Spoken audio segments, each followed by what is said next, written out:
સહજાત્મ સ્વરૂપ પરમ ગુરુ આત્મસિદ્ધિ શાસ્ત્રની 113મી ગાથા કેવળ નિજ સ્વભાવનું અખંડ વર્તે જ્ઞાન કહીએ કેવળ જ્ઞાન તે દેહ છતાં નિર્વાણ. કુપૌદેવે આ સચોટ વ્યાખ્યા આત્મસિદ્ધિ શાસ્ત્રમાં આપી છે કેવળ જ્ઞાનની. તે વ્યાખ્યા અને ગતાનુગત ચાલી આવતી વ્યાખ્યા જે સંપ્રદાયમાં અને જૈન સૂત્રોના નામે ઓળખવામાં આવે છે એવા ઘણા પુસ્તકોમાં હોય છે તે વ્યાખ્યા એમાં ઘણો બધો ભેદ છે. કુપૌદેવે આ વાતનો ગૂઢ શાસ્ત્રીય માર્મિક ખુલાસો ઘણા બધા પત્રોમાં કરેલો છે અને વચનામૃતમાં 25થી 30 જગ્યાએ કેવળ જ્ઞાનની વ્યાખ્યા વિશેનો ઉલ્લેખ સૌભગભાઈ ઉપરના પત્રોમાં છે. તે સમજવાની કોશિશ કરીએ. સાથે કૃપાલદેવની અંતરંગ દશા જે તેઓએ સૌભાગભાઈના પત્રો ઉપરમાં ઠાલવી છે તે દશા સમજવાની કોશિશ કરીએ અને રૂબરૂમાં થયેલા ખુલાસા અલગ અલગ વ્યક્તિઓ સમક્ષ અલગ સ્થળે અલગ સમયે તેમાં કુપૌદેવની વર્તી દશા અને કેવળ જ્ઞાનની દશા કેવી હોય તે સરખાવવાની સમજવાની કોશિશ કરીએ અને આ ગાથા સમજીએ. સહજાત્મ સ્વરૂપ પરમ ગુરુ. સહજાત્મ સ્વરૂપ પરમ ગુરુ મહાવીર મંગલચરણ રાજ પ્રભુએ દીઠ રાજચંદ્ર પ્રત્યક્ષની પ્રતીતિ મુનિએ કીધી. તે મુનિવર સમકીર્તિના ચરણ ઉપાસક ભાવ પરોક્ષથી પ્રત્યક્ષનો લાભ થવાનો દાવ. કેવળ જ્ઞાન રવિતણી સામગ્રી ગ્રહિતાર રવિવાર અવતાર દિન સ્વયં બુદ્ધ અવતાર. મોક્ષ લક્ષ્મી લટકા કરે ક્ષાય કવીર્ય પ્રતાપ. ઇન્દ્ર નરેન્દ્ર પડે પગે અતિશયશાળી આપ. આત્મસિદ્ધિ શાસ્ત્ર 113મી ગાથા આપણે આવ્યા કે કેવળ નિજ સ્વભાવનું અખંડ વર્તે જ્ઞાન કહીએ કેવળ જ્ઞાન તે દેહ છતાં નિર્વાણ. આવું ક્યારે થાય એ ગયા વખતે જોયેલું કે વર્ધમાન સંકિત થઈ ટાળે મિથ્યાભાસ ઉદય થાય ચારિત્રનો વીતરાગ પદવાસ. સંકિત વધતા વધતા બેફાટ અણિશુદ્ધ થાય અને પછી જેમ જેમ સ્વામ્યકત્વ વધતું જાય એમ સંકિતનું મુખ્ય લક્ષણ તો વિતરાગતા છે એટલે એને વિતરાગતા આવતી જાય અને પછી જ્યારે મિથ્યાભાસ ટળી જાય ઇષ્ટ વિયોગ અનિષ્ટ સંયોગ હર્ષ શોક રતિ અરતિ ગમો અણગમો આ બધા દ્વંદ મટી જાય. 5 ઇન્દ્રિયો જાણવાનું કામ કરે. પ્રતિભાસ નહીં, પ્રતિભાવ નહીં, ગમો અણગમો નહીં, હર્ષ શોક નહીં, મિથ્યાભાસ વયો જાય. આત્મા જેમ છે એમ જાણે દેખે પણ પ્રતિભાસ નહીં, જાણે સિદ્ધ ન જીવ. ઉદય થાય ચારિત્રનો, આ સાચું ચારિત્ર, સંપૂર્ણ ચારિત્ર. વિતરાગ પદવાસ અને આ વિતરાગ દશામાં હોય. કુપૌદેવ આ દશામાં તો ઘણી નાની ઉંમરે પહોંચી ગયેલા એ હમણાં આવશે એટલે કહે છે આગળ પછી કે આ દશા થાય ત્યારે પછી આખો દિવસ શું થાય એને સતત એને આત્માનો ઉપયોગ વર્તે ને કેવળ નિજ સ્વભાવનું અખંડ વર્તે જ્ઞાન. ખાય પીવે હાલે ચાલે બોલે બહારથી આપણને વચન અને કાયાની ક્રિયા પણ દેખાય પણ એને શું હોય અંદરથી કેવળ નિજ સ્વભાવનું અખંડ વર્તે જ્ઞાન. અને આનું નામ શું કહીએ કેવળ જ્ઞાન તે દેહ છતાં નિર્વાણ. સર્વ આભાસ રહિત આત્મ સ્વભાવનું જે અખંડ એટલે ક્યારે પણ ખંડિત ન થાય, મંદ ન થાય, નાશ ન પામે એવું જ્ઞાન વર્તે તેને કેવળ જ્ઞાન કહીએ છીએ. સતત તેલની ધાર જેમ જે કેવળ જ્ઞાન પામ્યાથી ઉત્કૃષ્ટ જીવન મુક્ત દશારૂપ નિર્વાણ. શરીર છે વાણ એટલે શરીર પણ નહીં એવી રીતે. દેહ છતાં જેની દશા વર્તે દેહાતીત, જાણે દેહ અને દેહી અલગ થઈ ગયા છે, આત્મા અને દેહ અલગ થઈ ગયા છે. નારિયેળનો ગોટો નારિયેળથી જુદો છે, એ તો એણે દેવકની મહારાજને કહ્યું કૃપાળુદેવે.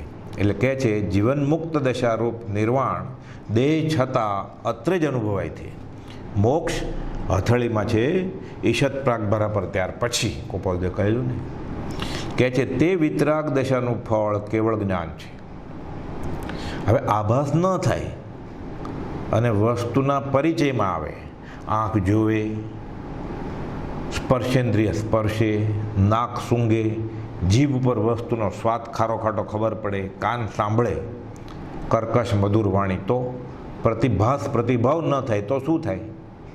જાણે અને દેખે, જાણે દેખે, વિતરાગ ભાવમાં હોય. એટલે કહે છે તે વિતરાગ દશાનું ફળ તો એ જાણે દેખે એનું નામ શું? ફક્ત જ્ઞાન, સિર્ફ જ્ઞાન, કેવળ જ્ઞાન. એટલે કહે છે તે વિતરાગ દશાનું ફળ કેવળ જ્ઞાન છે. તેમાં આત્મ સ્વભાવનો સંપૂર્ણ અનુભવ અખંડ રહે છે. જો હર્ષયોગ થાય તો બીજું વચમાં ભાગ પડાવે અનુભવમાં. અહીંયા મિથ્યા આભાસ થતો જ નથી, ટાળે મિથ્યા આભાસ. એટલે કહે છે આત્મ સ્વભાવનો સંપૂર્ણ અનુભવ અખંડ રહે છે, ઉપયોગ આત્મામાં સ્થિર થયો છે. પછી 4 અઘાત્યા કર્મ નામ, ગોત્ર, વેદની અને આયુષ્ય રહ્યા હોવાથી દેહધારીપણું છે. શરીર તો આયુષ્યને આધીન છે, નામ ગોત્ર આયુષ્યને આધીન છે, અને શરીર છે ત્યાં સુધી એને વેદની હોય જ, શાતાવેદની હોય કે અશાતાવેદની હોય. પ્રાય જ્ઞાનીને આ દશાએ પહોંચ્યા પછી શાતાવેદની હોય, પણ એકાંત નહીં, અશાતાવેદની પણ હોય. ભગવાન મહાવીરને કેવળ જ્ઞાન થયા પછી શ્વેતાંબરામના પ્રમાણે ખિલ્લા ઠોકાયેલા કાન, અને તદ્ભવ મોક્ષગામી ઋષભનાથ ભગવાન પ્રથમ તીર્થંકર, દીક્ષા લીધેલી, એક વર્ષ ભૂખ્યા બી રહેવું પડે. કર્મ ખપા વેદનીય તો ગમે ત્યારે આવે, પણ ઘાતિયા કર્મ ન હોય, પછી અઘાતિયા હોય. રહ્યા હોવાથી આ 4 અઘાતિયા કર્મ રહ્યા હોવાથી દેહધારીપણું છે. પણ આ વેદનીય જે છે ને એ વાંઝણી છે, મોહની ને પરિવાર છે. વેદનીય ને પરિવાર નથી. જો અવિષમ ભાવે ભોગવી લે તો, સમભાવથી ભોગવી લે તો.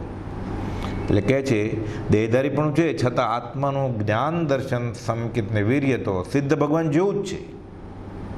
એટલે જાણે ભગવાન સાકાર પરમાત્મા, દેહધારી પરમાત્મા, જેની અંદર ભગવાનની મૂર્તિ હોય ને, જીન જીન સારખી, આ જીન સારખી સજીવન મૂર્તિ છે.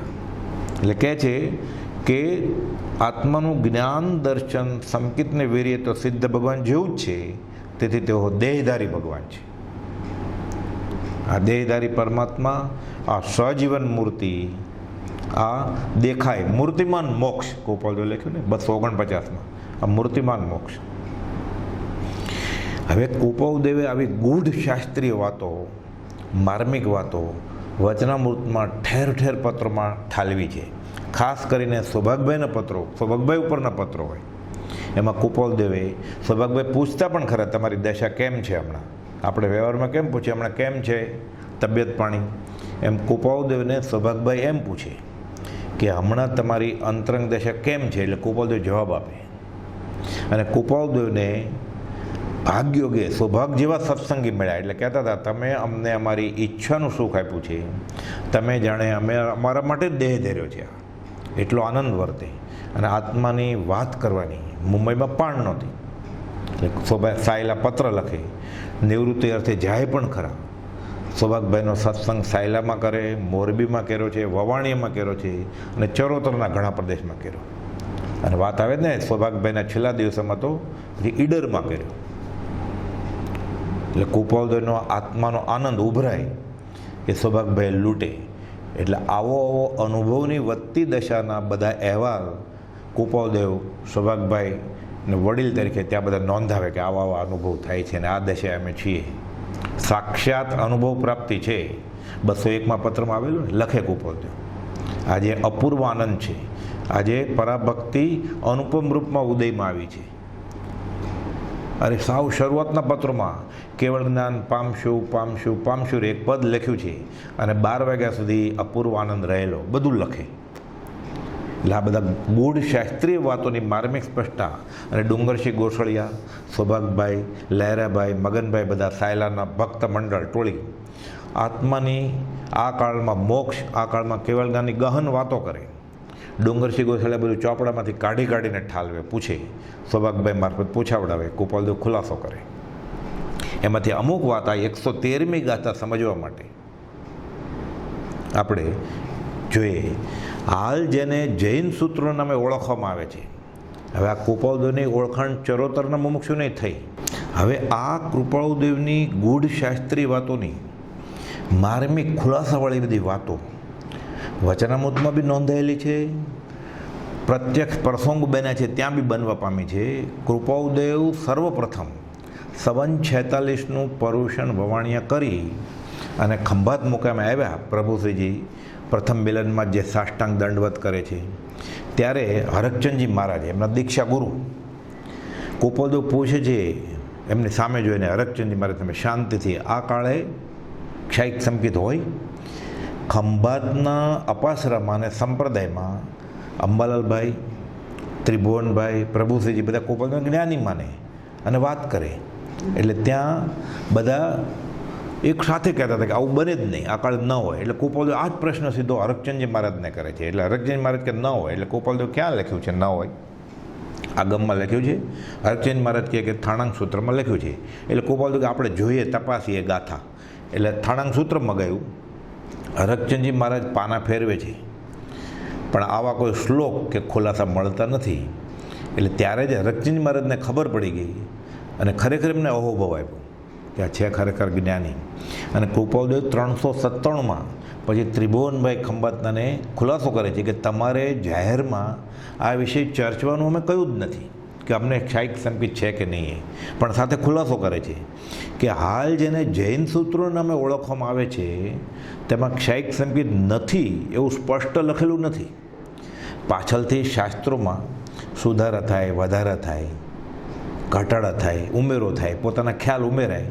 એટલે એવું કાંઈ લખેલું હોય પણ મૂળ શાસ્ત્રોમાં, મૂળ શાસ્ત્ર તો હવે કૃપાળુદેવ સાથે જ હતા ભગવાન મહાવીરની, અને તીર્થંકરના હૃદયમાં આ વાત હતી એમ કહેતા હોય તો એમને તો ખબર જ હોય. એ એમ લખે કે હવે કોઈ એવું વાંચન બાકી નથી કે જે વાંચી જઈએ. તો કૃપાળુદેવથી શું અજાણ હોય? જેને એક શ્લોક સંભાળતા હજારો શાસ્ત્રોનું ભાન થઈ ઉપયોગ ફરી વળે. 917મો પત્ર ભીમનાથમાં 5756માં કૃપાળુદેવ કહેલું. પ્રભુશ્રીજીને, દેવકીજી મહારાજને, સોમચંદ માસુખરામ, પોપટલાલ મહોકચંદ બધા હતા, અંબાલાલભાઈ હતા. એટલે કહે છે એનાથી શું અજાણ્યું હોય? એટલે કહે છે આ કાળમાં ક્ષાયિક સંકિત નથી એવું જૈન સૂત્રોમાં કંઈ સ્પષ્ટ લખેલું નથી. અને પરંપરાગત તથા બીજા કેટલાક ગ્રંથોમાં વાત ચાલી આવે છે.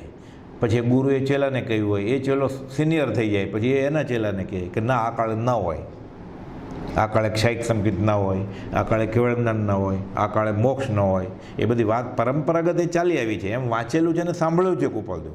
અને ખુલાસો કરે છે કે તે વાક્ય મિથ્યા છે કે મૃષા છે એમ અમારો અભિપ્રાય નથી. પણ તે વાક્ય જે પ્રકારે લખ્યું છે તે એકાંત અભિપ્રાય જ લખ્યું છે એમ પણ નથી કે. એટલે કે હા, ન જ હોય, સામાન્ય રીતે ન હોય, પણ ન જ હોય એવું એકાંત અભિપ્રાય પણ લખ્યું નથી એમ અમને લાગતું નથી. એટલે કૃપાળુદેવ એમ જ માને છે કે આ કાળે ક્ષાયિક સંકિત હોય. પછી શાસ્ત્રમાં તો એવી વાત ઘણી બધી આવે છે કે ક્ષાયિક સંકિતવાળો હોય, આ હોય તો જીવ એ જ કાળે મોક્ષે જાય. પણ શ્રેણિક રાજા કેમ મોક્ષે ગયા? પછી કૃપાળુદેવ ઘણું બધું સમજાવે છે કે આવું એકાંતે શાસ્ત્રના ગૂઢ રહસ્યનો અર્થ પણ સત્પુરુષની દ્રષ્ટિએ, સત્પુરુષના આશે, સત્પુરુષના લક્ષ્ય કરવામાં આવે તો ખબર પડે. આપણે લાઇબ્રેરીમાં જઈને નક્કી કરી લઈએ કે આ કાળે શું હોય ને શું ન હોય, એમાં અધ્યાત્મમાં આપણે કાંઈ આગળ વધવાનું બને નહીં. પછી કૃપાળુદેવ કહે છે આમાં પણ ઘણા ભેદ છે પાટા, કે એ તો સમજાવવાળો કોણ છે, કઈ અપેક્ષાએ કહેવામાં આવ્યું છે. એટલે એકાંત પકડી લઈએ અને કૃપાળુદેવ લખ્યું છે ને એકાંતે કુટી મેર્યા છે, એમ ન ચાલે. આમાં પાત્ર જીવને અમુક ક્ષેત્રે અમુક કાળે એમ કહેવામાં પણ આવ્યું એને પુરુષાર્થ વધે એટલે એકાંત ન હોય. એટલે ગોપાલદેવ મોક્ષમાળામાં લખ્યું છે પરંપરા આમનાથી 10 બોલ વિચ્છેદ ગયા છે. એટલે પરંપરા એટલે ગુરુ ચેલાને શીખવાડે, ચેલો એના ચેલાને શીખવાડે, પણ વ્યક્તિગત ધોરણે થઈ શકે. ગૌમઠસારમાં લખેલું છે, ગૌમઠસાર દળદાર વચનામૃત જેટલો ગ્રંથ છે મોટો, 2 જીવકાંડ અને કર્મકાંડ. એમાં જીવકાંડમાં 648 શ્લોકમાં લખેલું છે કે તીર્થંકર કેવળી કે શ્રુત કેવળીના ચરણપાદ આગળ ક્ષૈક સંકિતનું બી રોપાય, પછી સંજોગો વશાત કર્મવશાત પુરુષાર્થની તારતમ્ય જોગે અટકી જાય તો બીજી ગતિમાં, મનુષ્ય ગતિમાં કે તિર્યંજ ગતિમાં પણ એક ક્ષૈક સંકિત પછી નિષ્ઠાપન પૂર્ણ થઈ શકે છે. તો ગોપાલદેવની વાત જ ક્યાં કરવી કે ભગવાન મહાવીર સામે હતા. અજ્ઞાન યોગીપણું દેહ ધર્યો ત્યારથી જ નથી. બીજા કોઈ જીવને ક્ષૈક સંકેતનું શરૂઆત થઈ ગઈ હોય શ્રુત કેવળી કે તીર્થંકરના ચરણ કમળમાં અને પૂર્ણ ન થયું હોય તો એનું નિષ્ઠાપન બીજા ભાવે પણ થાય. એટલે ગોપાલ કહે એકાંતે નથી, એ તો સત્પુરુષ સમજાવે તો. એ જ વાત એવી ચાલી આવેલી કે આ કાળે મોક્ષ હોય કે નહીં 180માં પત્રમાં વચનામૃતમાં છે. સૌભાગભાઈ, ડુંગરજીભાઈ બધા ચર્ચા કરે. એટલે આ કાળે મોક્ષ થાય તો કે આ કાળે આ ક્ષેત્રે જન્મ્યો હોય એનો મોક્ષ ન થાય ને એ બધું. એટલે ગોપાલદેવ કહે છે કે આમાં પણ ઘણા ભેદ છે, પણ સ્વાદવાદ માનીએ તો જૈન શાસ્ત્ર માટે એટલો ખુલાસો થયો ગણાય કે આ કાળે આ ક્ષેત્રે જન્મ્યો હોય પણ એ ચોથા કાળમાં જન્મ્યો હોય તો એ મોક્ષ થાય પછી 5મા કાળમાં. જંબુ સ્વામીનો દાખલો છે ને. પણ પછી આ કાળે પછી જન્મ્યો હોય તો 5મા કાળ તો થાય કે નહીં. એટલે ગોપાલદેવ કહે છે કે વેદાંત આદિક તો આ કાળમાં સર્વથા સર્વ કર્મથી મૂકવા માટે જણાવે છે. માટે હજુ પણ તે આગળ જવાનું છે. અમુક શાસ્ત્રોના દ્વારે અટકી જાય અને નિર્ણય લઈ લઈએ ત્યાર પછી વાક્ય સિદ્ધિ થાય. આમ વાક્ય બોલવાની અપેક્ષા રાખવી એ ખરું, પરંતુ જ્ઞાન ઉપજ્યા વિના એ અપેક્ષા સ્ફૂર્ત થાય એમ બનવું સંભવિત નથી. એને બેફાટ આત્મા અનુભવમાં આવે, 7મે ગુણસ્થાને કે પહોંચે પછી આગલાની દશાનું એને ભાન પડે.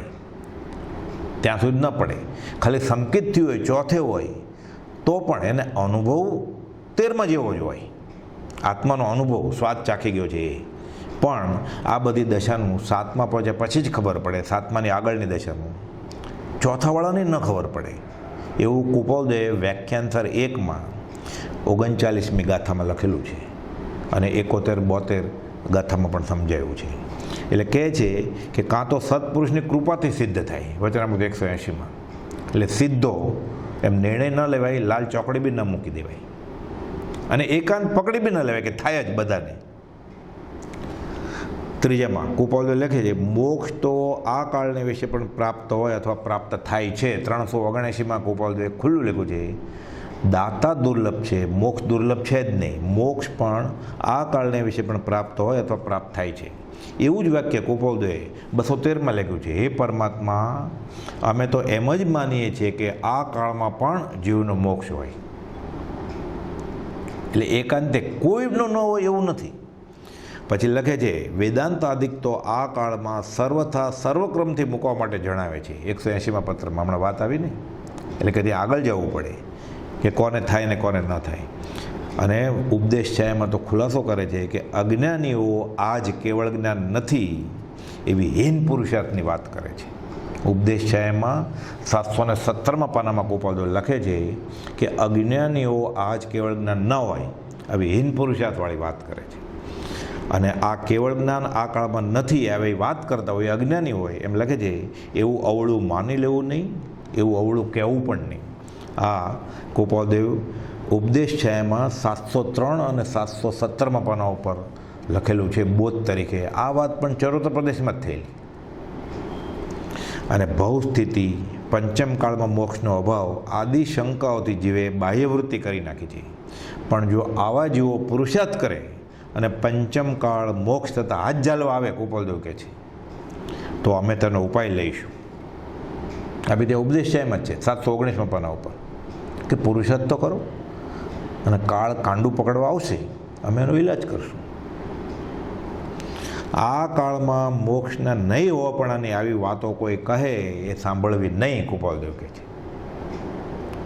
હિન્દ પુરુષ હતી, આપણને એમ થાય કે આ શાસ્ત્રનો અભ્યાસ કર્યો, મેં શ્રુત જ્ઞાન ભેગું કર્યું.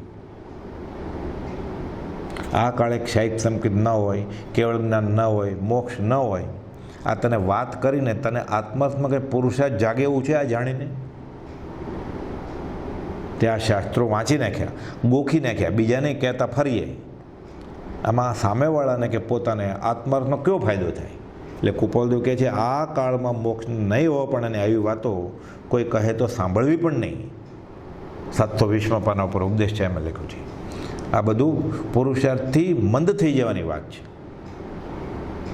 અને આવું જે કહેનાર કૃપાલદેવ તો એક જગ્યાએ લખ્યું છે હજી પહેલાંમાંથી બહાર નથી આવ્યો અને 13માં 14માની વાત કરવી છે.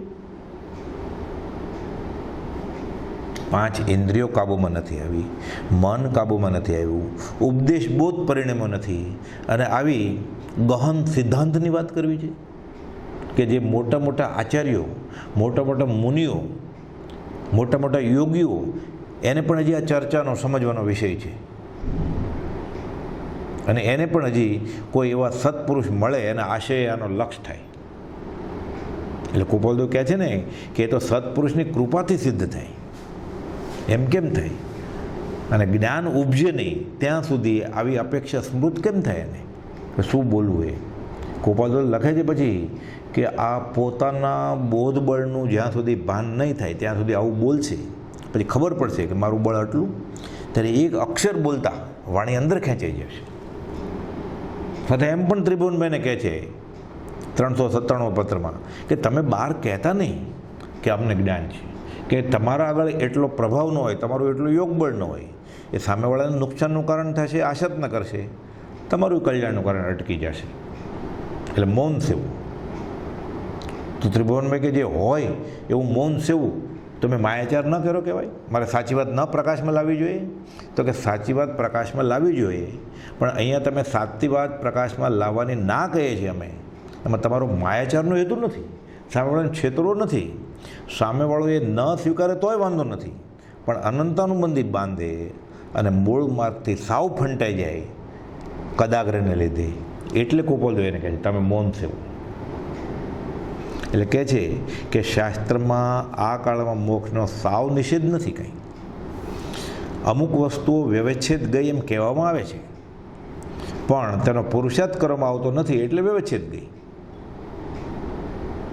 અમુક રસ્તે કેડી હોય પછી ચાલે નહીં કોઈ, 1 મહિનો 2 મહિના 6 મહિના પછી ચોમાસું થાય, ત્યાં કોઈ ચાલતું ન હોય, પણ તે ઘાસ બી ઉગે, એટલે પછી ખબર ન પડે કેડી ક્યાં ગઈ. પણ જો એકની પાછળ એક ચાલવાનું ચાલુ રાખ્યું હોય તો કેડી ભૂસાઈ ન જાય. હવે એવો કોઈ બળવાન પુરુષ પાછો આવે ને કેડી કરે, એ કાંટા ખસેડે તો પાછો રસ્તો થાય. ખસેડતા કાંટા પરિશ્રમથી અમને થાક ચડે જે, અંતરાત્મા કે પ્રભુ જાણે, અનુસરતા ન નડે. એ કેડી કરે પછી એક કેડીએ બીજો ચાલી જાય, એને વાંધો ન આવે. એટલે સૌભાગભાઈને વાંધો ન આવે, અંબાલાલભાઈને પ્રભુશ્રીજીને. પછી એ કેડીએ ચાલ્યા જાય તો જ સૌભાગભાઈ બોલે ને. ચુનીભાઈ પૂછે કંઈ ભાવનું નક્કી કર્યું દેહ વિલયના આગલા અઠવાડિયે? તો કે સાહેબજી તો કહે છે આ કાળે મોક્ષ હોય. એટલે કહે છે મોક્ષ પહેલાં કેવળ જ્ઞાન તો થવું જોઈએ ને. બાજુમાં મણીલાલ એમના પુત્ર ઊભા છે. તો કે અમને કેમ ખબર પડે બાપુજી તમને કેવળ જ્ઞાન થઈ ગયું છે? તો કે અવસર હશે તો કહેતો જઈશ. કે આ શ્રદ્ધા કેડી થઈ ગઈ છે, કેડી બુડાઈ ગઈ હતી, એટલે એમ થયું હતું કે વર્તમાનના કાળમાં મોક્ષ માર્ગ બહુ લોપ, બંધ નથી થઈ ગયો, રસ્તો હોય જ નહીં, કેડી હોય જ નહીં તો બરાબર છે જ, ઢંકાઈ ગયો છે, લોપ થઈ ગયો છે.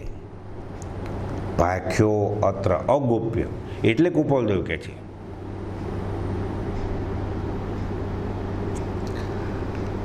એટલે અમુક વસ્તુઓ વ્યવચ્છેદ ગઈ એમ કહેવામાં આવે છે, પણ તેનો પુરુષાર્થ કરવામાં આવતો નથી, તેથી વ્યવચ્છેદ ગઈ એમ કહે છે. તથાપિ જો તેનો સાચો જેવો જોઈએ તેવો પુરુષાર્થ થાય, સમ્યક પુરુષાર્થ અર્થાત પુરુષાર્થ થાય, તો તે ગુણો પ્રગટે એમાં સંશય નથી. આ વચનામૃતના 766 પાના ઉપર લખેલું છે વ્યાખ્યાંતર 2માં 31મી કોલમમાં. પહેલાં એમ કહેવાતું ભગત બાપા આ સમજાવવા માટે આ 113મી ગાથા કે કેવળ નિત સ્વભાવનું અખંડ વર્તે જ્ઞાન, કહીએ કેવળ જ્ઞાન તે, એટલે આપણને એમ થાય આ કાળે કેવળ જ્ઞાન તો નથી, પછી આત્માનું જ્ઞાન અખંડ વર્તતું હોય તો. એટલે મગન બાપા સમજાવતા હતા કે અમને ખેડૂતોને એમ શીખવાડવામાં આવેલું પેઢી દર પેઢી કે ઉનાળે ડાંગર પાકે નહીં, અને સામાન્ય રીતે ન જ પાકે. ઉનાળે ચોખા પાકે, અરે વરસાદ પણ હોય ને અનુકૂળ વરસાદ ન હોય, જોઈએ એટલો વરસાદ ન હોય, થોડો ઓછો હોય તોય ડાંગર ના પાકે, અથવા અધૂરી પાકે, ખરાબ પાકે. પણ ક્યારે? ત્યારે હવે પુરુષાર્થ થાય છે, હવે એવો દુર્ધર પુરુષાર્થ થાય છે, બધું શોધણું, નહેર શોધાણી, ખાતર શોધાણા. એટલે ઉનાળામાં જે ડાંગર પાકે, ચોમાસામાં જે ડાંગર પાકે એના કરતાં ઉનાળામાં નહેરની ખેતી કરે, કૂવાના પાણીની ખેતી કરે અને ગોઠણ સુધી પાણી રાખી મૂકે તો ઉનાળે ડાંગર ન પાકે નહીં. જે વીઘામાં 30 મણ થતી હોય ડાંગર, એ ઉનાળામાં એટલી જ જગ્યામાં ખાતર પાણીથી જોઈએ એટલું પાણી, ઓલી તો આકાશી ખેતી હોય તો વરસાદ ઉપર આધાર રાખવો પડે, વધારે બી થાય ઓછો બી થાય, જ્યારે જોઈએ ત્યારે ન થાય, જ્યારે ન જોયું ત્યારે વધારે થાય, એટલે પૂરી ખેતી ન થાય, પૂરો મબલખ પાક ન પણ ઉગે. જે વીઘામાં ત્યાં 30 મણ થતી હોય ત્યાં 60 મણ ડબલ થાય. હવે કેમ? એની માવજત કરી, પુરુષાર્થ કર્યો, ખાતર નાખ્યું, પાણી નાખ્યું, ઢીચણ સુધી ભરી રાખ્યું.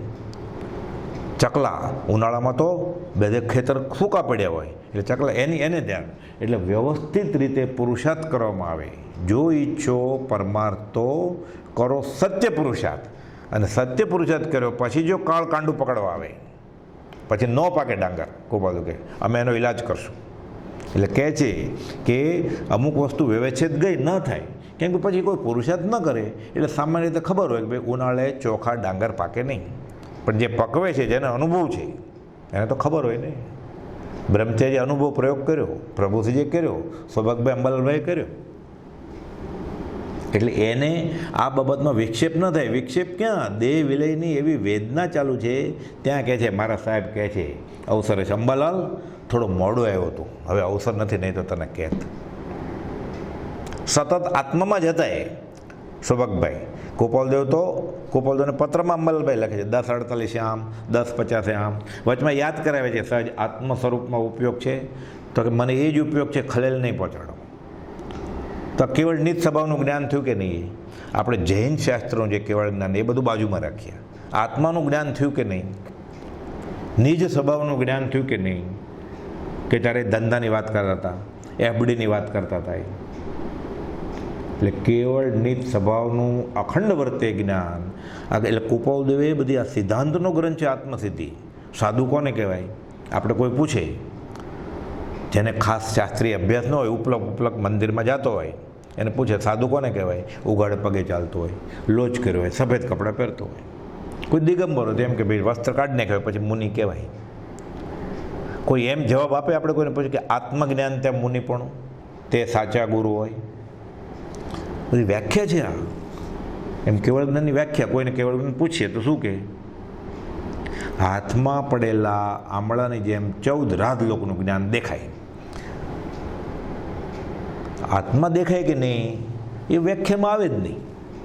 અને આ રૂઢ થઈ ગયું હોય, આ ઊંડું ઉતરી ગયું હોય, રગે રગમાં કુળ સંપ્રદાય, ઓક સંજ્ઞાય, શાસ્ત્ર અભિનિવેશ છે, અને એ શીખવામાં આવે, એ બોલવામાં આવે એટલે ઘૂંટાઈ જાય, એટલે મૂળ વસ્તુ ચૂકાઈ જાય. એટલે કૃપાલદેવે સાધુની વ્યાખ્યા કરી, મુનિની વ્યાખ્યા કરી. વિતરાગનો ધર્મ કયો? છૂટવાનો, રાગદ્વેષ અજ્ઞાન જાય એ. ઘંટડી વગાડો, સફેદ વસ્ત્ર પહેરો, શ્વેતાંબર, ન વસ્ત્ર પહેરો, દિગંબર, આ વાત કરી જ નથી. જાતિ વેશનો ભેદ નહીં, કયો માર્ગ હોય? કયો માર્ગ? રાગદ્વેષ છોડવાનો માર્ગ. એટલે અમુક વસ્તુઓ વ્યવચ્છેદ ગઈ એમ કહેવામાં આવે છે, પણ તેનો પુરુષાર્થ કરવામાં આવતો નથી એટલે વ્યવચ્છેદ ગઈ છે. એકાંતે વ્યવચ્છેદ ગઈ એવું શાસ્ત્રમાં નથી. આપણે પછી આગમે લાવશું અવસરે. અને સાચો જોઈએ જેવો પુરુષાર્થ થાય તો ગુણો પ્રગટે, એમાં સંશય નથી. સત છે, સરળ છે, સુગમ છે. 218માં ગોપાલદેવ લખે છે સર્વત્ર તેની પ્રાપ્તિ હોય છે. તેને કાળથી બાધા નથી, તેને ક્ષેત્રથી બાધા નથી. એટલે કહે છે કે આ સર્વનું બધું વાણીથી અકથ્ય છે, પણ તેની પ્રાપ્તિ હોય છે, અને તે પ્રાપ્તિનો ઉપાય છે એ કોણ બતાડે? જેણે એ ઉપાય અનુભવ્યો હોય એ. જેણે માર્ગ જાણ્યો જ ન હોય એ કેવી રીતે બતાવે? જે શંકામાં ગળકા ખાતો હોય પોતે, અથવા જેને પ્રતીતિ હોય કદાગ્રથી કે આમ ન હોય, એ પછી કેવી રીતે છૂટવાનો માર્ગ બતાવે? પછી એ પોતાનો ખ્યાલ સંપ્રદાય દ્રઢ કરે. એટલે કહે છે સંકિત થયા પછી વમે નહીં તો ઘણામાં ઘણા 15 ભવ થાય, અને એમ જીને કહ્યું છે તે ઉત્કૃષ્ટપણે આરાધે તો આ ભવે પણ મોક્ષ થાય, એ વાતનો અત્ર વિરોધ નથી. આત્મસિદ્ધિની 105મી ગાથા છે. એટલે 718માં પત્રમાં 105મી ગાથા આવે છે. એનો અર્થ છે કે છોડી મત દર્શન તણો આગ્રહ તેમ વિકલ્પ, કયો માર્ગ આ સાધશે? કયો માર્ગ? કુપોલદેવ બતાવ્યો જન્મ તે નાલ. હવે આનો અર્થ છે ગુજરાતીમાં કે આ મારો મત છે માટે મારે વળગી જ રહેવું, અથવા આ મારું દર્શન છે માટે ગમે તેમ મારે સિદ્ધ કરવું, એવો આગ્રહ અથવા એવા વિકલ્પને છોડીને આ જે માર્ગ કયો છે તે સાચે તેના અલ્પ જન્મ જાણવા. ત્યાં સુધી તો વાંધો નહોતો કોઈને. હવે આગળ ખુલાસો કરે છે. અલ્પ જ અહીં જન્મ શબ્દ બહુવચનમાં વાપર્યો છે કે જન્મ તેના અલ્પ, એટલે થોડાક જન્મ. એ એટલું જ દર્શાવવાને કે ક્વચિત તે સાધન અધૂરા રહ્યા, તેથી અથવા જગન્ય કે મધ્યમ પરિણામની ધારાથી આરાધન થયા હોય, તેથી સર્વ કર્મ ક્ષય થઈ શકવા ન હોવાથી બીજો જન્મ થવાનો સંભવ છે, પણ તે બહુ નહીં, બહુ જ અલ્પ. હવે આગળ ખુલાસો કરે છે. સંકિત આવ્યા પછી જો વમે નહીં તો ઘણામાં ઘણા 15 ભવ થાય, એ બધાને ખબર છે, એમ જેને કહ્યું છે. અને જે ઉત્કૃષ્ટપણે આરાધે તેનો તે ભવે પણ મોક્ષ થાય, અત્ર તે વાતનો વિરોધ નથી. આ 105મી ગાથાનો અર્થ વચનામૃતમાં છે, પાના નંબર 552માં. અત્રે ઉત્કૃષ્ટપણે આરાધે તો તેનો તે ભવે પણ મોક્ષ થાય, અત્ર તે વાતનો વિરોધ નથી. હવે આપણે એમ માનીએ કે આપણે કુપોલદેવને માનીએ છીએ, તો આ તો માનીએ, આ તો વાંચીએ કે કુપોલદેવ શું લખ્યું છે. નગારાની દાંડીએ પીટીને આપણે ખુલાસો કરીએ કે આ કાળે આમ ન હોય, તો આ બધું લખ્યું છે એનું શું? હે પરમાત્મા, અમે તો એમ જ માનીએ છીએ કે આ કાળે મોક્ષ હોય. તો કુપોલદેવ માને એ હું જરાય ન માનું, અને પાછું હું ઓન પેપર કુપોલદેવને માનું, આ કેવી રીતે બને? યાવત ચંદ્ર દીવા કરો એ સત્પુરુષનું માનવું નથી. એને તો જ્ઞાન કેવી રીતે થાય? કેવળ જ્ઞાનને મોક્ષની ક્યાં વાત છે? એને વ્યવહાર સમકીતે કેવી રીતે થાય? એ બુદ્ધિથી પણ એ માનવા તૈયાર નથી કે આમ હોય, તો એને વ્યવહાર સમકીત જ ક્યાં? પછી પરમાર્થ સમકીત, નિશ્ચય સમકીત, કેવળ જ્ઞાનને મોક્ષની ક્યાં વાત જ? એટલે આ કાળે મોક્ષ નથી એમ નહીં, આ કાળે ક્ષાયિક સમકીત નથી એમ નહીં, આ કાળે એને વ્યવહાર સમકીત જ નથી. એ પકડવાનું છે. અને આ પ્રતિક્રમણ છે, આ આલોચના છે, આ સમજે તો. પણ પગે બળે અને ડુંગરે ચડે તો મૂળ છેડો ક્યાંથી હાથમાં આવશે એને? અને અનંત ભાવ ગયા એમાં એ ભાવ વયો જશે. એટલે અત્ર એ, અને અહીંયા એમ છે ઉત્કૃષ્ટપણે આરાધે તો એ મારો જગન્ય પુરુષાર્થ હોય તો મારો આ કાળે મોક્ષ ન થાય. તમારો જગન્ય હોય, મધ્યમ હોય તો તમારો જ ન થાય. 1, 2, 5, 15 બહુ બાકી રહે. તો ઉત્કૃષ્ટપણે આરાધે કુપોલદેવને આપણે જેવો જ પુરુષાર્થ કે આંખ આગળ રેતી ઉપડાવડાવે, એક હાથે મહાભીરમણ સમુદ્ર તરે, માથું ધડ ઉપર ન રહે, છતાં પાછા ચોતરફ ઉપાધિની જ્વાળા હોય, અને જે પરમ જ્ઞાની સિવાય એમાં કોઈ ક્ષમતા ન રાખી શકે, સમાધિ ન રાખી શકે, એ અમને રહે છે. એ આશ્ચર્યકારક છે. એમ લખે 324માં. એની દશા કઈ હોય? એટલે આપણે ન સમજાય એનો વાંધો નથી. આશંકા થાય તોય વાંધો નથી. આશંકા તો સ્વાધ્યાય તપ છે. કુશંકા કરી તો અનંત ભવભ્રમણનું કારણ થશે. મને અત્યારે મારી બુદ્ધિમાં આટલું જ બેસે છે, બરાબર છે. બધાને સમ્યક કેવી રીતે બેસે?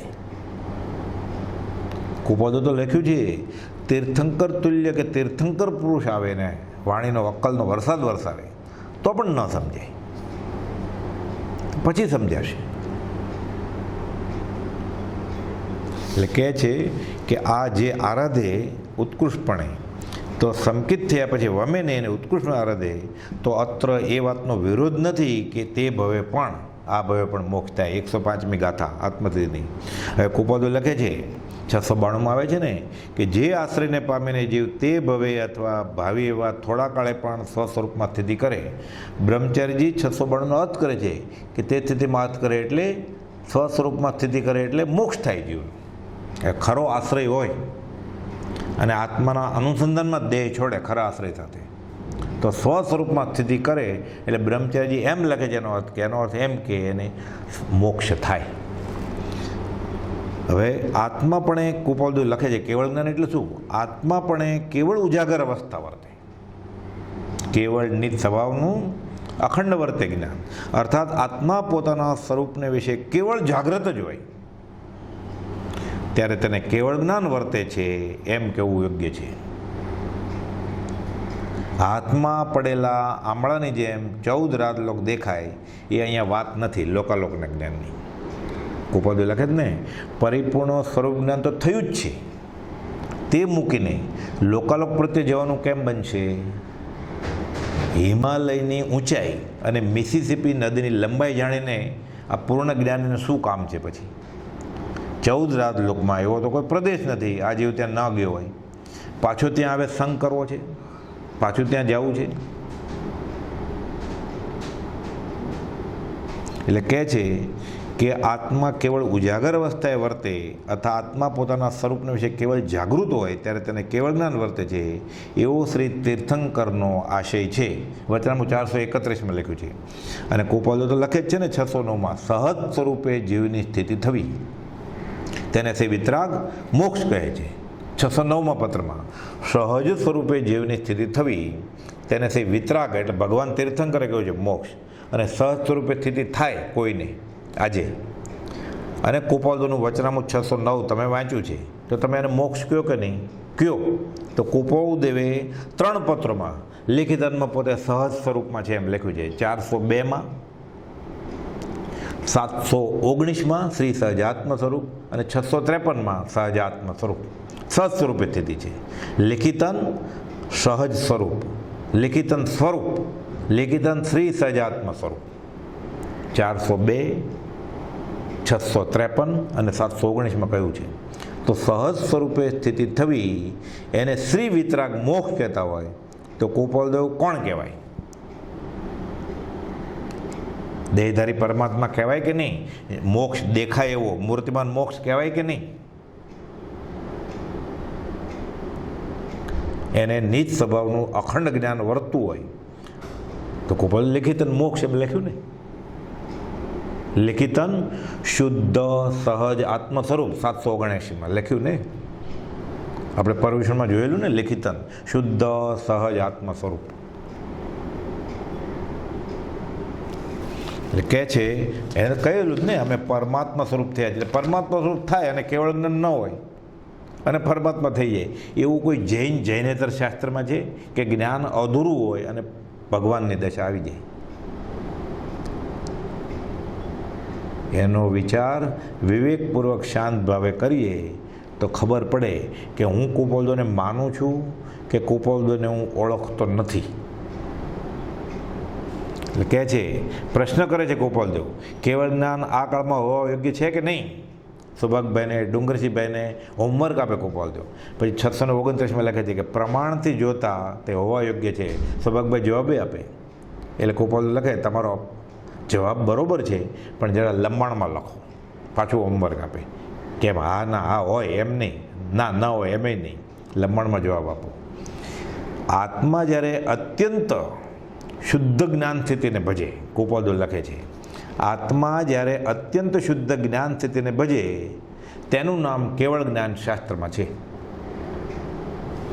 સર્વ પ્રકારના રાગ દ્વેષનો અભાવ થાય અને અત્યંત શુદ્ધ જ્ઞાન સ્થિતિ પ્રગટવા યોગ્ય છે તે સ્થિતિમાં જે કંઈ જાણી શકાય એટલે રાગ ન હોય, દ્વેષ ન હોય એ સ્થિતિમાં જે આવી જાય અને રાગ દ્વેષનો અભાવ થાય એટલે શુદ્ધ જ્ઞાન સ્થિતિ હોય એની, મિથ્યાભાસ યોગ્ય હોય, રાગ દ્વેષ ન હોય એ શુદ્ધ જ્ઞાન સ્થિતિ પ્રગટે ત્યારે જે કાંઈ જાણે આત્મા એ કેવળ જ્ઞાનનો વિષય કહેવાય, કેવળ જ્ઞાન કહેવાય. તે સંદેહને યોગ્ય નથી. હવે આવું શુદ્ધ વિતરાગ પણ હોય. હવે કૃપાળુ એમ લખે છે અમારામાં ને વિતરાગમાં ભેદ ગણશો નહીં. તો અત્યારે વિતરાગ દશા આવી ગઈ હોય કુપોલદેવને, પછી જે જ્ઞાન થાય એ કેવળ જ્ઞાન કહેવામાં આવે છે શાસ્ત્રમાં. તો આ કેવળ જ્ઞાન છે કે નહીં? 167માં તો કુપોલદેવ લખે છે અંબાલાલભાઈને ને ત્રિભુવનભાઈને કે ધર્મજના અંબારામને કહેજો કે વ્યવહારમાં બેઠા જતા વિતરાગ છે.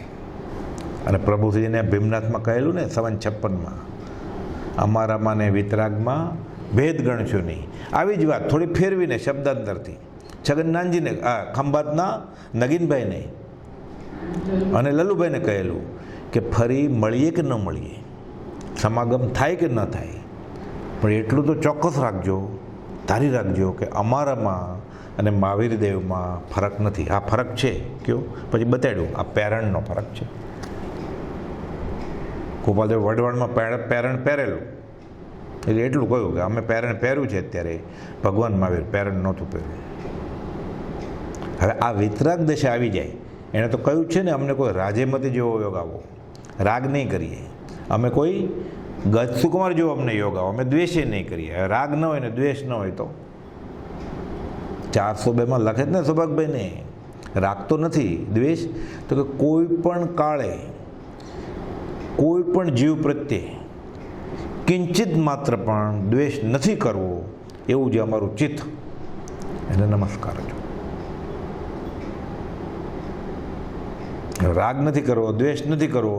વિતરાગ દશાએ પહોંચી ગયા છે, કેમ કે મિથ્યા આભાસ વયો ગયો છે. 255માં લખે છે કે 5 ઇન્દ્રિયો શૂન્ય છે, મિથ્યા આભાસ થતો નથી, રાગ દ્વેષ નથી. તો આને કેવળ આત્માનું જ્ઞાન વર્તે, એને તો કેવળ જ્ઞાન કહ્યું છે શાસ્ત્રમાં. એટલે કહે છે કે એને રાગ દ્વેષ, અને રાગ દ્વેષ હોય એને એ તો કહે જ છે ને કે એને કોઈ પણ જાતનું ઓલું નથી. આપણે ઘણીવાર એમ કહીએ કે ફલાણી જગ્યાએ ગાંધીજી આવેલા, ફલાણી જગ્યાએ કોઈ આ પણ કુપોલદેવને માને છે. કોઈ રાજકારણી મુલાકાતે આવે મંદિરની એટલે આપણને અહોભાવ થાય કે ફલાણા પ્રધાન અહીંયા આવેલા. કુપોલદેવનો રાગદ્વેષ છે જ નહીં. ગાંધીજી 2 વર્ષ મળેલા અને કાવીઠાનો મંજી ભંગ્યો સાથે હતો. કુપોલદેવ એની સાથે સત્સંગની વાત કરે છે અને ગાંધીજી સાથે વાત કરે છે સત્સંગની. વંદે ચક્રી તથાપી ન મળે માનજો, એને શું છે? વિતરાગને કંઈ મતલબ જ નથી, એને તો વિતરાગપણું જ છે. સામે 6 ખંડનો રાજા ચક્રવર્તી ઊભો હોય અને નમસ્કાર કરે, એને શું છે? એટલે આ વિતરાગ દશા. અને કુપોલદેવના જીવનમાં તો બનેલું છે. 2 વર્ષ સુધી ગાંધીજીનો ઘનિષ્ઠ સત્સંગ હતો. એને પણ કુપોલદેવ ટકોર કરીને કહે છે હજી તમારે સત્સંગની જરૂર છે, આ બધું વાંચો, યોગ દ્રષ્ટિ સમુચ્ચય ને એવું બધું. કાવીઠાને મંજી ભંગ્યાની સાથે લે છે. એ તંબુરો વગાડતા વગાડતા આત્માની વેદાંતના બધા ભજન ગાય. કુપોલદેવ એની સાથે ચર્ચા કરે. એને ક્યાં ભેદભાવ છે જ, ખાલી વિતરાગ થઈ ગયા છે. આત્માને વિશેથી સર્વ પ્રકારનો અન્ય અધ્યાસ ટળી સ્ફટિકની પેઠે આત્મા અત્યંત શુદ્ધતા ભજે તે કેળું જ્ઞાન છે. અને જગતના જ્ઞાનને વારંવાર જીનાગમમાં સાથે લેવું છે. અત્યારે જેને આપણે સૂત્રો કહીએ છીએ એમાં વારંવાર એમ આવે લોકાલોકનું જ્ઞાન થાય, ત્રણેય કાળનું જ્ઞાન થાય. એ શા માટે લીધું છે? તે મહાત્મ્યાથી કરી બાહ્ય દ્રષ્ટિ જેવો પુરુષાત્મા પ્રવર્તિત હેતુ છે. આપણે વ્યવહારમાં વાત કરીએ ને કે પ્રભુશ્રીના આબુમાં રાજા મહારાજા મળવા આવતા હતા, અગાસમાં રાણીબા આવતા હતા ગાયકવાડ સરકારના. તો એ રાણીબા હતા એ મુમુક્ષુ કરતાં ઉચ્ચ દશા હોય એની, કે દેવકીજી મહારાજ કરતાં એની ઉચ્ચ દશા હોય, મોહનલાલજી મહારાજ કરતાં ઉચ્ચ દશા હોય એ રાજાની. પણ એમ કહીએ એટલે સામાન્ય જીવોને અહોભાવ આવે કે પ્રભુશ્રીજીના આ સત્સંગમાં રાજા આવતા હતા, રાણી આવતા હતા.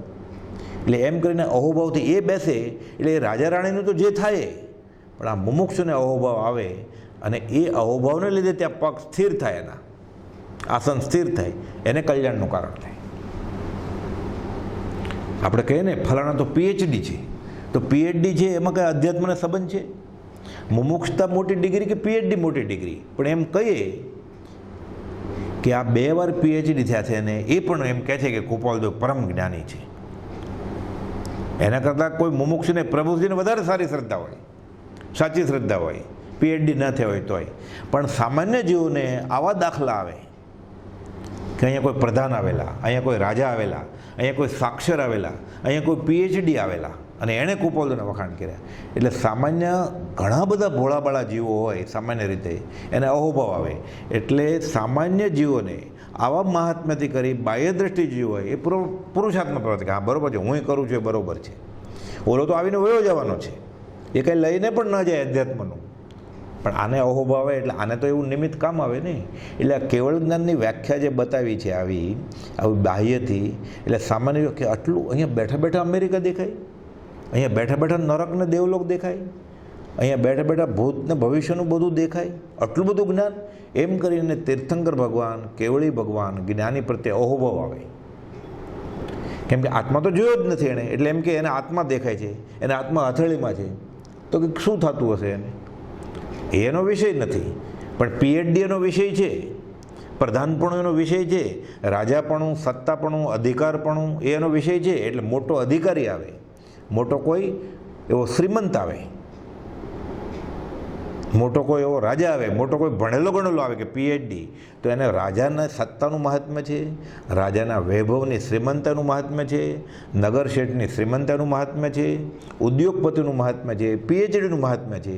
એટલે એ આવે એમ કહીએ તો એને અહોભાવ થાય. એટલે આવું બધું કહેવું પડે લોકનું જ્ઞાન. એટલે કુપોલદેવે ખુલાસા કરવામાં બાકી જ નથી રાખ્યું કાંઈ, કે આવા બાહ્ય દ્રષ્ટિ જીવોને અહોભાવ આવે અને અધ્યાત્મમાં આગળ વધે. એટલે આ ઠેર ઠેર આ વાત કહી છે, પણ મૂળમાં તો આત્માનું જ્ઞાન એ જ મુખ્ય છે. કેવળ જ્ઞાનનો નિષેધ કર્યો છે તે પણ અપેક્ષાએ કર્યો છે. કુપોલદેવ લખે છે આ કાળમાં અમુક જગ્યાએ અમુક પાત્રને અમુક જ્ઞાનીએ કહ્યું બી હોય તો એ જીવ માટે કલ્યાણનું કારણ, એટલે કયું અપેક્ષાથી કહ્યું હોય. સર્વ દેશકાળ આદિનું જ્ઞાન કેવળીને હોય એમ જીન આગમનો રૂઢિ અર્થ છે. મૂળ આગમ તો કુપોલદેવના હૈયામાં છે, તીર્થંકરના હૃદયમાં આ વાત હતી, પણ રૂઢિના માર્ગે જે કહેવાય છે કે આ જૈન શાસ્ત્રો એમાં છે. બીજા દર્શનમાં એવું મુખ્ય જ નથી, વેદાંતમાં ને એમાં, બૌદ્ધમાં ને એમાં. એટલે જીન આગમથી તેઓ મુખ્યાત લોકોમાં પ્રચલિત થયો છે. તે જ કેવળ જ્ઞાનનો અર્થ હોય તો કુપોલદેવ લખે છે 694માં પત્રમાં કે કેટલો વિરોધ ઊભો થાય એવું છે. એ જ્ઞાની આત્મામાં જ હોય અને એને ઉદયને યોગે બહાર નથી નિમિત્ત એવું, તો આત્માને મૂકીને એ લોકનું જ્ઞાન જોવા જાય. એટલે કુપોલદેવ પછી કટાક્ષમાં એક પત્રમાં લખે છે 187માં કે પરિપૂર્ણ સ્વરૂપ જ્ઞાન થયું છે, અમારે જૈનનું કેવળ જ્ઞાન એ નથી જોતું, જૈનનું કેવળ જ્ઞાન નથી જોતું, આત્માનું કેવળ જ્ઞાન જોઈએ છે. એટલે વાણિયાપણાનું, શ્વેતાંબર દિગંબરપણાનું, સંપ્રદાયનું કેવળ જ્ઞાન, લોકનું એ અમારે જોતું જ નથી, પણ આત્માનું કેવળ જ્ઞાન એ તો અમારે થઈ ગયું છે. એટલે જૈનનું કેવળ જ્ઞાન નથી જોતું, આત્માનું તો કેવળ જ્ઞાન જોઈએ છે અને થઈ જ ગયું છે. કેમ કે એણે લખ્યું છે ઉપર 187માં કે પરિપૂર્ણ સ્વરૂપ જ્ઞાન થયું જ છે. પણ જૈન આગમમાં ક્વચિત એમ લખ્યું હોય કે લોકોનું જ્ઞાન. એટલે ત્યાં કુપોલદેવ ખુલાસો કરે છે કે અમારે જૈનનું કેવળ જ્ઞાન નથી જોતું, અમે આત્માના આનંદને મૂકી ને 14 રાજલોક ક્યાં હવે જોવા જવાનું?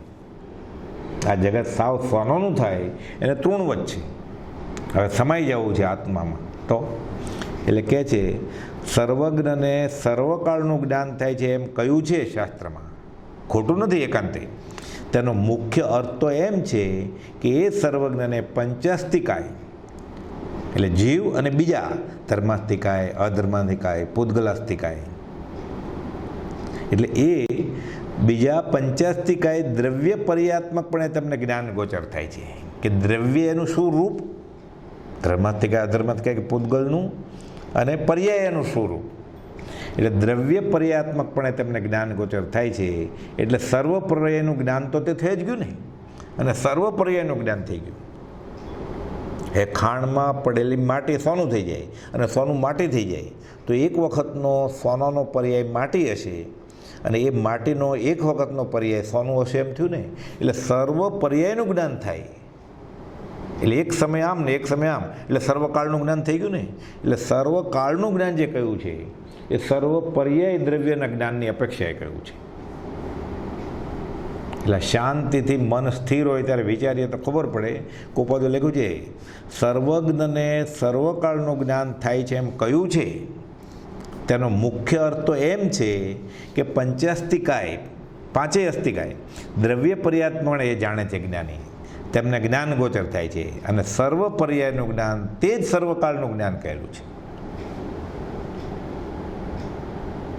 એટલે અત્યારે પર્યાય બાળપણાનો હોય તો જ્ઞાની પૂર્ણપણે જાણે છે કે યુવાવસ્થામાં ને વૃદ્ધાવસ્થામાં શું થશે એનું. એને જાતે થોડું જ્ઞાન છે જ્ઞાનીને, એટલે પૂર્વાવસ્થામાં શું હતું ને હવે શું હશે એ બી ખબર પડે.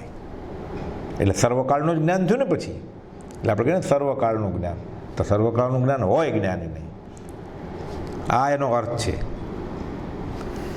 નિજ સ્વભાવમાં જ્ઞાનના ઉપયોગમાં કેવળ ઉપયોગે તન્મયાકાર સહજ સ્વભાવે નિર્વિકલ્પણે આત્મા પરિણમે તેને કેવળ જ્ઞાન કહ્યું છે 710મા પત્રમાં.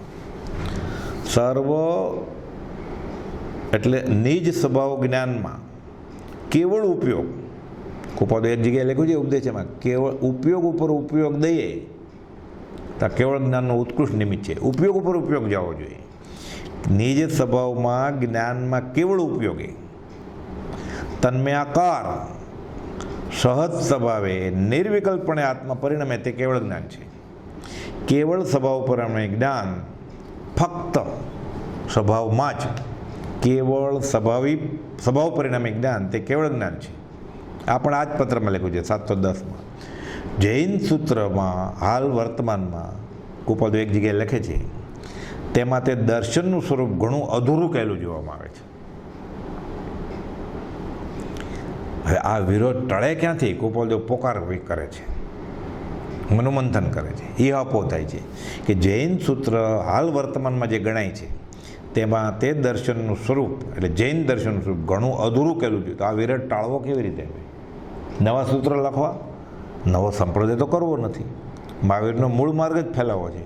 તો આ વિરોધ ટળે કેવી રીતે? કે તે દર્શનની પરંપરામાં એમ કહ્યું છે કે વર્તમાન કાળમાં કેવળ જ્ઞાન ન હોય, એટલે જૈન દર્શનના ઘણા બધા સૂત્રોમાં, અને કેવળ જ્ઞાનનો વિષય લોકાલોકને દ્રવ્યગુણ પર્યાય સહિત સર્વકાળ પરત્વે જાણવાનો માન્યો છે. કે કેવળ જ્ઞાન થાય એટલે સામાન્ય રીતે ઘણા શાસ્ત્રોમાં એમ છે સર્વ દેશ કાળ તેનું જ્ઞાન હોય. એને એકાંતે ખોટું છે એ વાત નથી અહીંયા, પણ તે યથાર્થ દેખાય છે. કુપાલદેવ પ્રશ્ન કરે છે કે એકાંતે આ જ વ્યાખ્યા હોય એની? મૂળ વ્યાખ્યા પ્રમાણે કંઈ બીજો અર્થ થતો હોય, કુપાલદેવ ઇહાપો કરે છે, તો તે અર્થ અનુસાર વર્તમાનમાં કેવળ જ્ઞાન ઉપજે કે નહીં? 713માં પ્રશ્ન કરે છે. હવે આ સૌભાગભાઈ સાથે ચર્ચવાની વાત હોય એ આપણને સમજાય, પણ આ તો આ ગાથા આવી કે કેવળ નિજ સ્વભાવનું અખંડ વર્તે જ્ઞાન, એટલે કુપાલદેવની કઈ દશા હશે એ આપણે વિચારીએ કે હજી આપણી ભૂમિકા એ દશા ઓળખવાની સુધી પહોંચી છે. ત્યારે ખબર પડશે કે કુપાલદેવ ક્ષિતિજ છે, અધધ ઉપમા આપ્યાની તમા રાખવી તે વ્યર્થ, આપવાથી નિજમતી મપાઈ મેં માની છે. પછી પોતાના અભિપ્રાયે કુપાલદેવને માપશે નહીં, કુપાલદેવના વચનને માપશે નહીં, શાસ્ત્ર અભિનિવેશ પછી છોડી દેશે. કુપાલદેવ તો લખે છે કે સિદ્ધ સ્વરૂપ પણ એ જ આધ્યાત્મિક જ ભાવથી નિધિધ્યાસન થવા યોગ્ય છે. લોકોનું જ્ઞાન સમય સમયની વાત જાણી દેખી રહ્યા છે, એ રીતે કેવી રીતે સિદ્ધ સ્વરૂપ અનુભવમાં આવે? પણ સિદ્ધ સ્વરૂપ પણ આધ્યાત્મિક ભાવથી કે ભાઈ સતત એ આત્મામાં રહેતા હશે, જ્ઞાન દર્શન કોઈ જાતનો એને રાગ દ્વેષ ન થતો હોય તો એ નિધિધ્યાસન થઈ શકે, સંપ્રાપ્ત થઈ શકે. સર્વજ્ઞ શબ્દ સમજો જ કુપાલદેવ લખે છે, બહુ ગૂઢ છે, ગહન છે, અને આમાં ઘણું બધું સત્પુરુષના લક્ષ્ય, સત્પુરુષના આશય થાય તો જ સમજમાં આવે. સર્વજ્ઞ શબ્દ પણ સમજવો બહુ ગૂઢ છે, એ વચનામૃત 714માં લખે છે કુપાલદેવ. અને સામાન્ય વિશેષ ચૈતન્યાત્મક દ્રષ્ટિમાં પરિનિષ્ઠિત એ શુદ્ધ જ્ઞાન, આત્મામાં સમાઈ જાય પછી નિર્વિકલ્પ દશા આવે, એને કેવળ જ્ઞાન કહેવાય. તો નિર્વિકલ્પ દશા તો કુપાલદેવે ઠેર ઠેર લિખિતનમાં લખ્યું છે 843માં કે નિર્વિકલ્પ, અને 329માં લખ્યું છે અવિકલ્પ સમાધિનું ધ્યાન ક્ષણવાર પણ મળતું નથી, આત્મામાં જ સમાઈ જાય. આ નામ કેવળ જ્ઞાન. સતત એટલે કહે છે કે મોક્ષ કયો નિજ શુદ્ધતા, આત્મસિદ્ધિની જ ગાથા છે ને, 123મી ગાથામાં આવશે. પછી મોક્ષ કયો નિજ શુદ્ધતા, કર્મ મળતી સીધો જૈસો જીવ હે, જીવ સોહી શિવ હોય, કર્મ મેલ કા આતરા બુજે વિરલા કોઈ. આ કર્મનો આતરો છે, એ વયો જાય, શુદ્ધ થઈ જાય. મોક્ષ કયો નિજ શુદ્ધતા, તે કેવી રીતે પમાય? તે પામે તે પંથ ગોપાલદેવે લખ્યું. 142 ગાથામાં સમજાવી દીધું છે. 118માં જ બધું સમજાવી દીધું છે. અને રાગ દ્વેષ અજ્ઞાન એ મુખ્ય કર્મની ગ્રંથ. રાગ દ્વેષ વહી ગયા, અજ્ઞાન વહી ગયું, થાય નિવૃત્તિ તેથી તે જ મોક્ષનો પંથ. આપણે સ્વામી ગાથામાં જોયેલું ત્યારે. એટલે કાળ દોષથી ગોપાલદેવ લખે છે, કાળ દોષથી ઘણા સ્થળો આ જૈન આગમ જે ગણાય છે એમાંથી વિસર્જન થઈ ગયા છે અને માત્ર અલ્પ રહ્યા છે. એટલે મહાસાગરનું ખાલી બિંદુ રહ્યું હોય એટલું છે. એટલે કુપાવદેવ જેવા હોય એને પછી પ્રવચન સમુદ્ર બિંદુમાં ઉલટી આવે એમ 14 પૂર્વની લબ્ધિ એને ફૂરે, એને બધું સમજાય. આપણને કેવી રીતે સમજાય? આશય કેમ પકડાય? જ્ઞાનીની કૃપા વગર, જ્ઞાનીના આશ્રય વગર આ શાસ્ત્ર સમજાય કેવી રીતે? જીન પ્રવચન દુર્ગમ્યતા થાકે અતિમતિમાન, અવલંબનથી સદગુરુ સુગમ અને સુખાણ. પત્ર સુધામાં ગોપાલદેવ લખે છે કે નવી પત્ર સુધામાં 1002મો પત્ર છે. એમાં બ્રહ્મચારીજી ખુલાસો કરે છે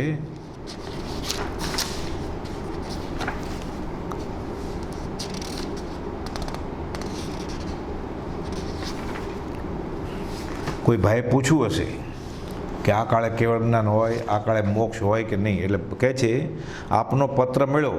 જૂના પત્ર સુધામાં 813મો પત્ર છે. આપનો પત્ર મળ્યો શ્રી આશ્રમ તરફથી નવી આવૃત્તિ છપાય છે, ત્યારે આ નવી આવૃત્તિ પત્ર સુધાની છપાતી હશે. એટલે અને ગોપાલદેવ શ્રીમદ રાજચંદ્ર ગ્રંથની પરમસુદ પરમ છાપતું હશે એની વાત છે. તેમાંથી ઘણા ખુલાસા થવા સંભવ છે, પણ તમારી જિજ્ઞાસા જાગૃત રહે એટલે હું થોડોક ખુલાસો કરું છું. પછી બ્રહ્મચારી ખુલાસો કરે છે કે પત્રાંક 728માં ગોપાલદેવ આર્ય માણેકચંદનો જે દેહ વિલયની વાત બધી આવે છે ત્યાં એમાં લખે છે કે મરણકાળે શરણ સહિત છતાં ઘણું કરીને ફરી દેહ ધારણ કરતા નથી, અથવા મરણકાળે દેહના મમત્વ ભાવનું અલ્પત્વ હોવાથી પણ નિર્ભય વર્તે છે. એટલે જેને મરણકાળે જ્ઞાનીનું શરણ હોય અને આત્માના ઉપયોગમાંથી જો વિભાવમાં ન જાય ગયું તો ઘણું કરીને ફરીને દેહ ધારણ કરતા નથી, એમ લખે છે ગોપાલદેવ. એટલે સામેવાળા ભાઈએ પૂછ્યું છે અને ફરીવાર દેહ ધારણ નથી કરતા એટલે એનો અર્થ શું? એનો અર્થ સમજે એવું છે ને કે મોક્ષ. ફરીવાર દેહ ધારણ ન કરે એટલે પુનરાવૃત્તિ વયા જાય. એટલે કહે છે મરણ તો અનિવાર્ય છે, તીર્થંકર જેવાનો પણ દેહ છૂટે છે, તેથી શરણ રહિત મરણકાળે કયું? બધા જીવ શરણ રહિત છે, પણ આત્માનો આશ્રય કરે સદગુરુની કૃપાએ ઓળખીને. એટલે જ્ઞાની પુરુષ અને જ્ઞાનીના આશ્રિત બ્રહ્મચારી સમજાવે છે.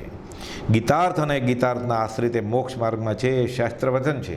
હવે ગોપાલદેવ લખે છે મોક્ષ માર્ગે, બ્રહ્મચારીજી લખે છે મોક્ષ માર્ગે ચડેલો જીવ ઉત્કૃષ્ટ પુરુષાર્થ કરે તો તે ભવે મોક્ષ જાય. ગોપાલદેવ લખ્યું છે ને સાધે તે મુક્તિ લહે એમાં ભેદ ન કોઈ. તો એ સાધે એ ઉત્કૃષ્ટ પુરુષાર્થ કરે તો મોક્ષ જાય કે નહીં, મુક્તિ મળે કે નહીં? તો કે ન મળે. એટલે ગાથા હજી આત્મસિદ્ધિમાં શ્રદ્ધા નથી આવી તો આત્માની શ્રદ્ધા ક્યાંથી થાય? આત્મસિદ્ધિનો અર્થ જ આત્માની સાબિતી છે. આત્મસિદ્ધિમાં જ એને શ્રદ્ધા ન હોય તો આત્માની સાબિતી કેવી રીતે થાય એને? એટલે સંકિત જ ક્યાંથી? શાયિક સંકિત કેવળ જ્ઞાનને મોક્ષની વાત તો બહુ દૂર રહી. એટલે કહે છે સાધે તે મુક્તિ લહે એમાં ભેદ ન કોઈ. આ જ્ઞાનીના વાક્યો સિદ્ધાંતરૂપ છે. પછી આગળ સમજાવે છે બ્રહ્મચારી દુર્લભ એવો મનુષ્ય દેહ પણ પૂર્વે અનંતવાર પ્રાપ્ત થયા છતાં, પછી આગળ આવે છે ને જે આશ્રયને પામેલી જીવ તે ભવે અથવા ભાવિ એવા થોડા કાળે પણ સ્વસ્વરૂપમાં સ્થિતિ કરે. એટલે બ્રહ્મચારી કાઉન્સમાં લખ્યું મોક્ષ થાય. આ અર્થ છે વાક્યનો. એ તો સત્પુરુષના આશયે આ સત્પુરુષની વાણી સમજાય તો થાય ને. અવલંબન શ્રી સદગુરુ સુગમ અને સુખાણ, નહીં તો જીન પ્રવચન દુર્ગમ્યતા. મગન બાપા કહેતા વચનામૃત છે ને એ સિંહણનું દૂધ છે, પચે નહીં. પણ પત્ર સુધા બોધામૃત ઉપદેશામૃત આ માનું દૂધ છે, પચી જાય.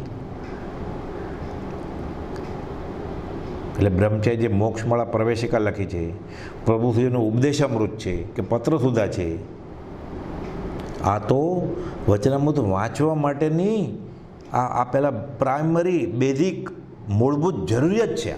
આ વાંચે પછી વચનામૃતમાં ચાંચ ખોચે. વચનામૃત તો એ લખે છે અમે પરમાત્મા સ્વરૂપ છીએ, અમે બીજા મહાવીર છીએ, આ તો જીન પ્રવચન છે. તો જીન પ્રવચન દુર્ગમ્યતા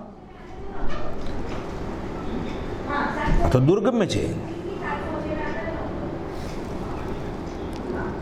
જીન પ્રવચન દુર્ગમ્યતા થાકે અતિમતિમાન અવલંબન શ્રી સદગુરુ સુગમ અને સુખાન.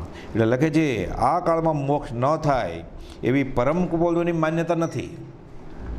તેથી ઉલટું તેવી વાત સાંભળવાની પણ મના કરે છે. બ્રહ્મચારી લખે છે પુરુષાર્થ કરો અને મોક્ષ જતાં કાળ હાથ ઝાલવા આવશે ત્યારે જોઈ લેશું એમ ઉપદેશ ચાયમાં કુપાલદેવે કહ્યું છે. જ્યાં મોહના વિકલ્પ છે ત્યાં સંસાર છે. પછી બ્રહ્મચારી આગળ ખુલાસો કરે છે આ 728 ને 692 વચનામૃતના પત્રોનો. અશરીરી ભાવે આ કાળમાં ન રહી શકાતું હોય તો અમે જ નથી એમ કુપાલદેવે લખ્યું છે 411.